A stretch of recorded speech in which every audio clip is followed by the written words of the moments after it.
My friends, what is going on? What a crazy day in AMC land. So let's dive in here. I'll try to keep everything as quick as I possibly can, not take up too much of your time, but let's kind of dive in here and get after it a little bit. So today I tweeted out earlier that once again, if you're not following me on Twitter, please do so. Colin_Gladman real quick. Here's Twitter page right here, Colin_Gladman. Also, too, guys, on Twitter, lots of people are starting to spam me that there's lots of fake accounts and everything along those lines. I promise you, not only is this channel not going to be financial advice, I will never DM you for money or a crypto play or anything along those lines. Those are 100% scams. Please don't listen to it. Block and report. Move on with your life. Thank you so much. Talking about what happened today. So I tweeted out earlier in the day, clearly we broke outside of this wedge right here. We're calling it wedge 1 that we've been looking at. Started outside of the wedge and never even came back down. Pre-market was ripping faces off. We opened up at the day. Let me go in here. Let's get in here a little bit. We'll go to the 5-minute time frame here. But we just started out the day ripping, and we ripped and we dipped and we ripped and we dipped again. So yeah, we opened the day right at like 1830, and then we dipped and then we came back up, and then as you can see, volume kind of fell off and we sort of fell off towards the end of the day. So I would be anticipating, honestly, coming in and retesting, the top of this wedge and this blue line again right here at the 1450. And honestly, I think it would be a good, important, healthy move. I mean, nobody likes backtracking. And if we wake up and we just keep, rocketing up every single day, trust me, I'm cool with that. But I talked about yesterday how a stock, think of it as like a lung that's, always expanding and contracting, breathing air in. Think of those as kind of like green days, and then kind of breathing air out as kind of like, okay, I got to pull back a little bit. And like I said yesterday, we've been doing a lot of breathing out lately. So I'm okay with taking a couple deep breaths. You know what I'm saying? So looking at this, I would like not to leave this gap behind. That is just my personal opinion. Now, once again, I don't play crazy options or anything along those lines. I buy and I hold shares. So tomorrow morning, I would love to see just a little dip. Let's close off this gap at that kind of $16.25, $16 area, and then, continue the trend up or even test the top of the range. I think so long as we close the gap, if we see a good solid reversal and some volume come in and everything along those lines, and we develop nice support here kind of around this $15, $16 area towards the end of yesterday, then I think we could come down here, test this. We don't have to come test the top of the range. We don't have to retest 1450.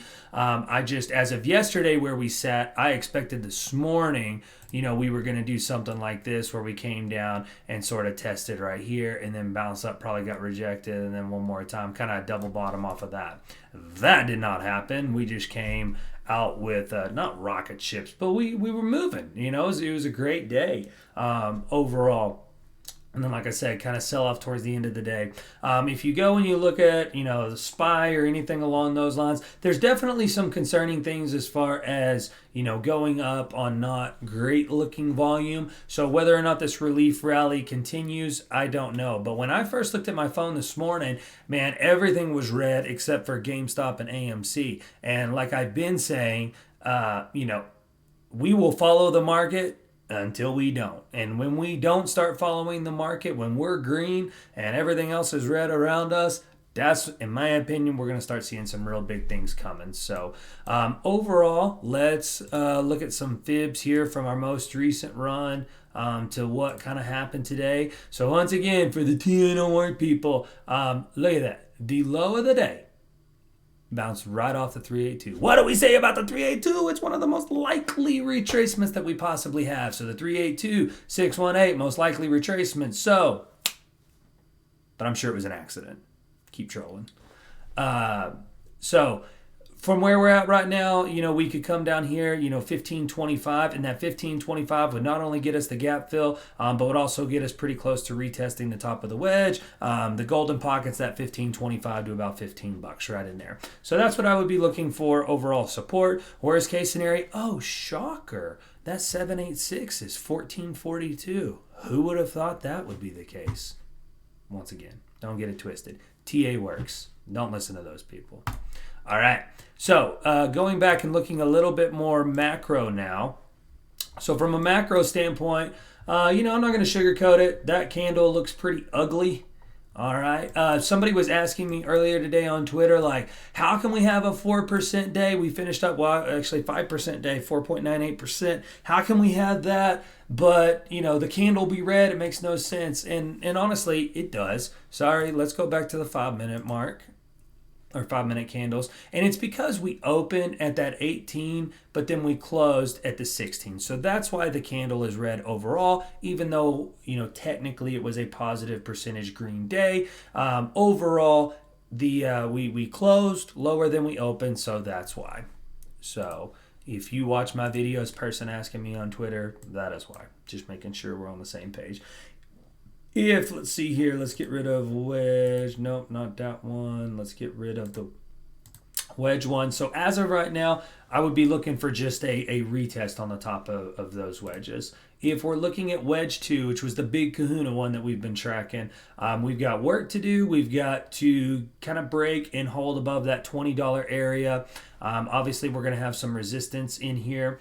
And so we've got to break and hold above. This is the next one. Okay, so next big wedge is going to be this one, and then the real big wedge that we got to look to break out of. It's not a wedge. The overall resistance is the one that I've been talking about and harping on over and over and over and over and over again, and that is going to be from the all-time high.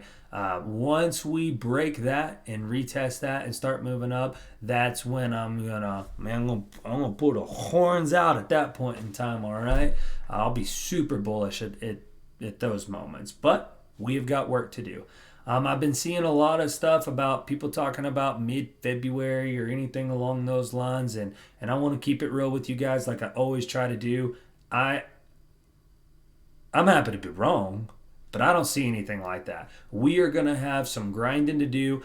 These 20s of AMC are untraded areas overall. And when I say untraded, once again, this is what I'm looking at. That VPVR, which shows you all the most heavily traded ranges. And once again, there's not a lot of trading that's gone on in the 20s. So I think we're going to be some grinding. Composite Man's going to be looking for that. All right. So I won't harp on that too much because I've already done some videos on that. Big support that we want to see hold up. We really want to see, for us to believe that we still are reversing and having a bullish trend coming up, we want to see that 1450 level holding. We really do, my friends. We want to see that holding. We definitely don't want to make any lower lows than what we've already done. And once again, that 1350 number, once again, I've said it before, I'll say it again, my bad on that. For 2 years, it provided good, solid support for AMC. And so it's not surprising to me that, from here, we found a good, solid support from our, I don't want to say crash, but let's not sugarcoat it. Anyway, it wasn't pretty. We had a big old move down. So, a couple of things to look at is going to be from our all-time high to where we eventually went down to. It was an 81% drop. Now we're currently sitting at a 76% drop. Right? So 5%, go us. All right? But we have always seen similar drops to this before. So the January run, which once again we all know that one was cut short, that was a 74% drop. Any of these runs right here, so September 20th right here to the drop right here, that was a 75% drop. So big time 75 to 80% drops. That's why we always say that AMC likes her 786s. She just ain't got no problem in the world with big old drops. And so get used to it. Like I tweeted out earlier, I'll just go to it right here. Yeah, right here. This is what you signed up for. Okay, so just enjoy the ride. Ups and downs. It's gonna be happening. It's going all over the place. So like I said, overall this daily candle doesn't look great. Real quick, let's check our indicators, and I think for the most part we'll be done today.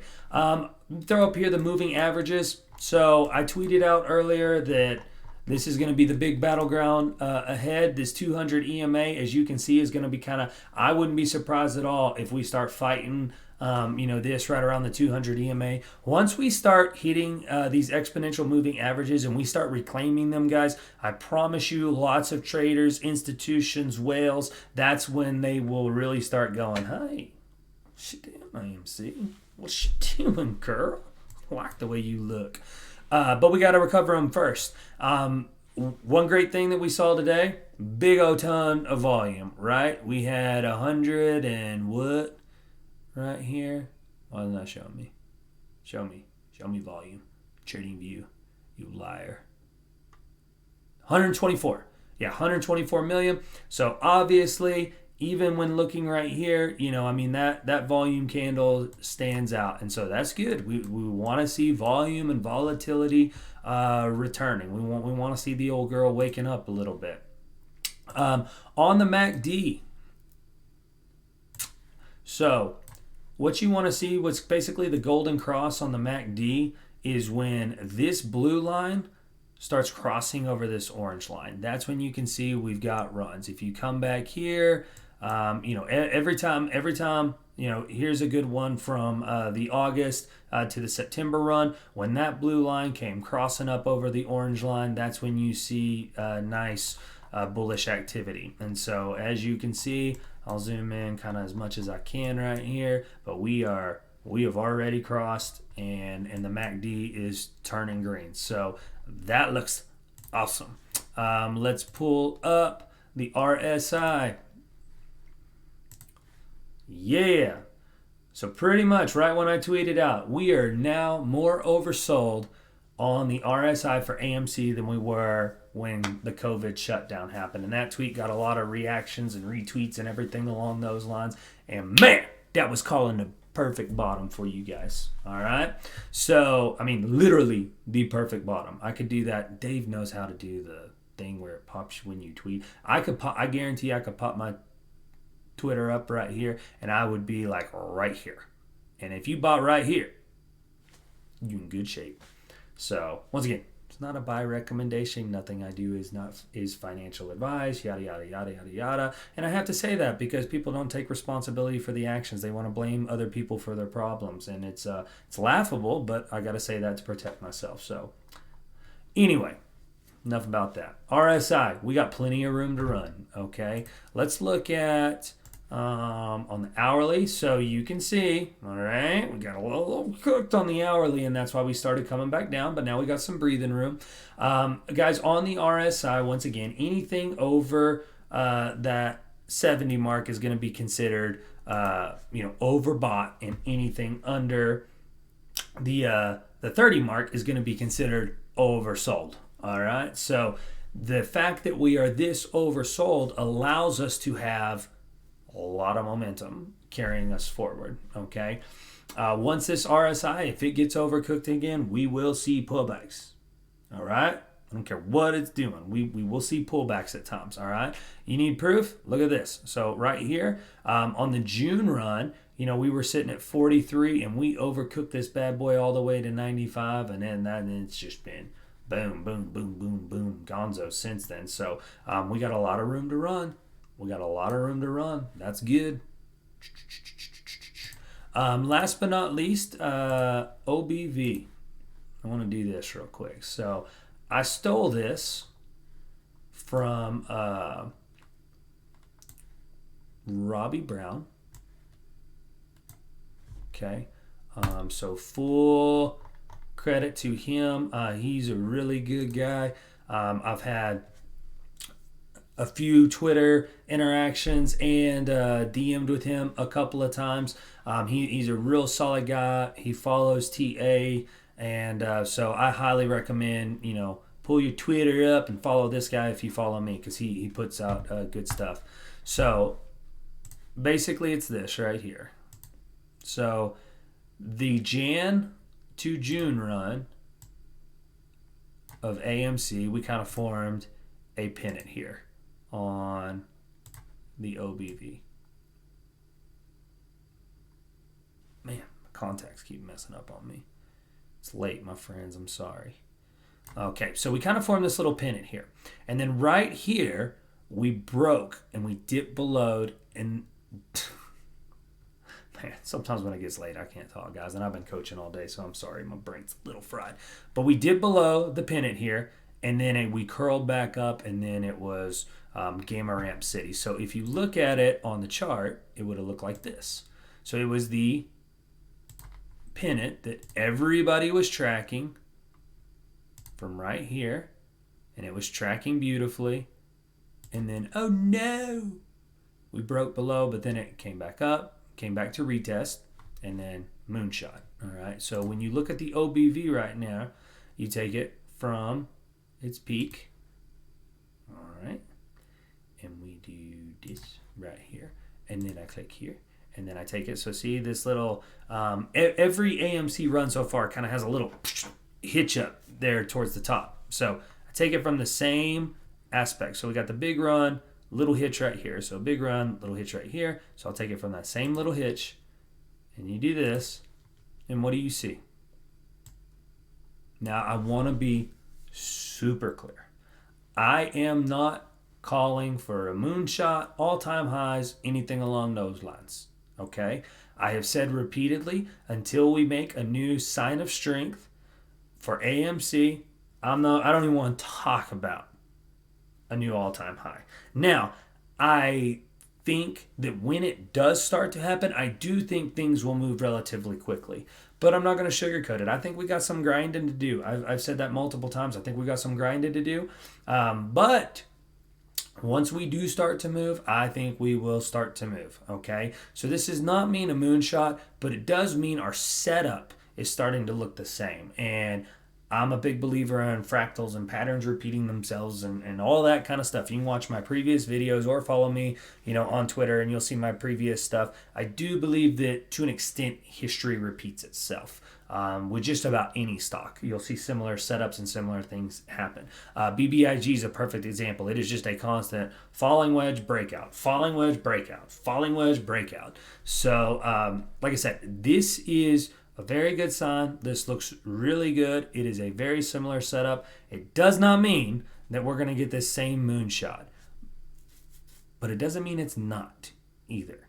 Okay? It's just kind of so I'm not saying buckle up, but I am saying this is something that we need to keep our eyes on. It is a proven solid TA formula that we need to keep our eyes on. And so that's what I'm going to do. That's what it's all about. So that is pretty much everything today, my friends. So in short, what I would be looking for tomorrow is I really don't want to leave this gap here. All right, I'm not going to sugarcoat it. I don't want to leave this gap here. So I would like to see us maybe in the morning. Let's come down. Let's fill that gap. Maybe retest the top of the wedge and then continue our movement upwards at that point in time. Because not all gaps have to be filled. Okay, there is literally, I don't remember where it is, but it's like right in here. Yeah. So there's a gap at $2, okay? You don't believe me? Let's get in here. Do a perfect horizontal line. And bam! There's a gap right there, okay? Do I think that's likely to be filled ever? No. Okay, so not all gaps need to be filled. There's a gap on Tesla that's, I want to say it's in the $400 range. Not saying it can't be filled, but I think it's insanely unlikely that we're going to be seeing. Let me tell you something. I'll be buying a whole lot of Tesla if I see it at $400. So not all gaps have to be filled. And especially if we keep this kind of, bullish momentum and, volume coming in and everything like that, and we start moving away from it, we might fill that gap again, but it might be a while. So lots of things to be excited about. At the end of the day, though, it's okay to be excited, but don't get over emotional. Okay, so the cautiously optimistic type of thing. Be excited. I'm excited. I am excited. I'm excited to start seeing some life and some blood pumping back into this girl. But we are Zen at the same time. So let's just see how it goes. Okay, so once again, I already told you guys level to watch for tomorrow. I'll be keeping an eye on that 16, the 15 range, and then that 1450. All of those would be considered healthy retracements. I won't start to go, seriously, here we go again. I mean, I made a case for $10 in my previous videos. I won't start to get annoyed or concerned unless we start to make a lower low. And if we start to make a lower low and there's just a lot of big time volume that comes with it, then that'll, once again, not concerning for me, because at the end of the day, man, I've already said it millions of times, but I'll say it again. I am in this thing for a lot of money or no money. Like at this point, I'm pissed off. And so we're going to get it. But like I said, if we came down here, hit this, we came down here, test this support, like at that high 15s, top of 16, I would like to fill the gap, and then let's keep on moving on. So, only if we break that, and we break it with some volume. So the good thing today, some dude on Twitter, and man, if you're not watching this, but like, what are you doing? So we want to see the moves upward always supported by volume. And on the big decreases, we want to see decreasing volume. And I tweeted at him that basically like a sign of selling on low volume is a sign of what's called weak longs, which weak longs doesn't, they're just not diamond-handed people. It's people that might be day trading. And once again, not everybody who get involved with AMC is some diamond-handed ape. Get that out of your head. People are going to sell this bad boy. I got some heat because when I said, yeah, people are going to target that $30 to $44 range to sell, and people were like, sell? Let's sell. I don't have sell button. And it's just like, okay, maybe you don't, but a lot of people do, okay? And so anyway, like I said, don't be culty. But when it comes to this, we want to see this decrease on the low volume, because there are going to be people, when I was doing a lot of day trading or anything like that, if I bought right here and then I saw it a few days later right here, I would take my money and run. My personal rule is that anytime I get between, this is a 40% run, people.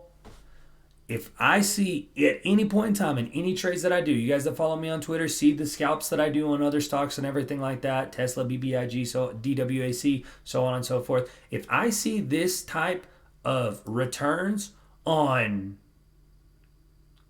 2 to 3 days, I'm out. All right. I don't let my green trades go red when I'm scalping. All right. So once again, that's not the way I'm playing AMC. But that would be how I would play it. So it's no surprise to me that we've seen a 40% run and then a bunch of people decided they wanted to sell or get out or anything along those lines. People who bought at the gap, things of that nature. There's lots of reasons for people who are not just I buy and hold that, they would have gotten out of this. So don't stress about it. All right. Just don't. So last but not least, be looking. I don't want to leave this gap. Let's fill it and then leave it. So I'll see you tomorrow, my friends. Let's hope the volume stays up. Let's hope the craziness stays up. Buckle up, roller coaster, however you want to look at it. But most importantly, Zen. I'll see you on the flip side, my friends. Have a good one. Stay safe. Be good.